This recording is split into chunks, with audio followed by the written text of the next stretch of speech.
भाईंदर येथे निर्धारित किमान वेतन मिळत नसल्याने नाराज होऊन मीरा भाईंदर महानगरपालिकेच्या जवळपास 2500 सफाई कर्मचाऱ्यांनी महानगरपालिका मुख्यालयाबाहेरील रस्त्यावर बसून घोषणा करून वेतन वाढवण्याची मागणी केली। सफाई कर्मचाऱ्यांनी श्रमजीवी संघटनेच्या बॅनरखाली महानगरपालिकेच्या मुख्यालयाबाहेर बसून जोरजोरात घोषणा केल्या आणि वेतन वाढवण्याच्या मागणीसाठी आंदोलन केले।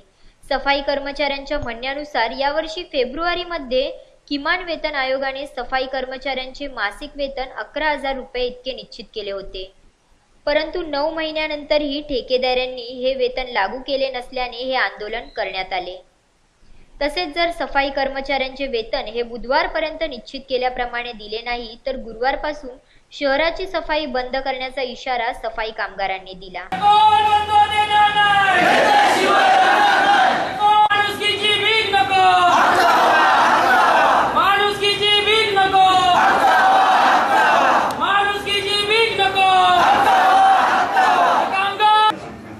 महाराष्ट्र सरकारने 1948 साली किमान वेतनाचा कायदा केलेला आहे आणि हे किमान वेतन सातत्यानं बदलत राहतं।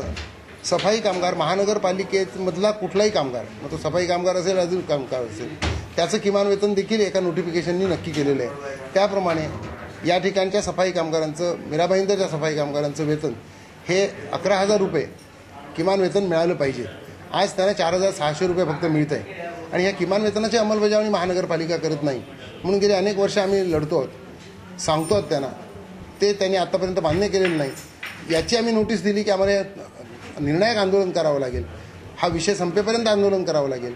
त्याला ती 4 पत्र दिलेली आहेत, तरी देखील त्यांनी काही न केल्यामुळे आजपासून निर्णायक आंदोलन सुरू झालेलं आहे। हे आंदोलन शांततापूर्णरित्या राहील, शहराची सफाई सर्व कामगार करत राहतील, 50 ते 100 कामगार ऑफिसमध्ये बसून राहतील जोपर्यंत निर्णय होत नाही। बुधवारपर्यंत आम्ही वाट पाहणार आहोत। बुधवारी सुद्धा जर त्यांनी काही निर्णय घेतला नाही तर गुरुवारपासून मात्र नाईलाजाने आम्हाला शहराची सफाई बंद करावी लागेल। आणि नागरिकांना माझी विनंती आहे की आमचं दुःख समजून घ्या आणि महानगरपालिकेचे अधिकारी आणि पदाधिकारी हे याला जबाबदार असतील, एवढंच मला आपल्या निमित्तानं सांगायचं आहे।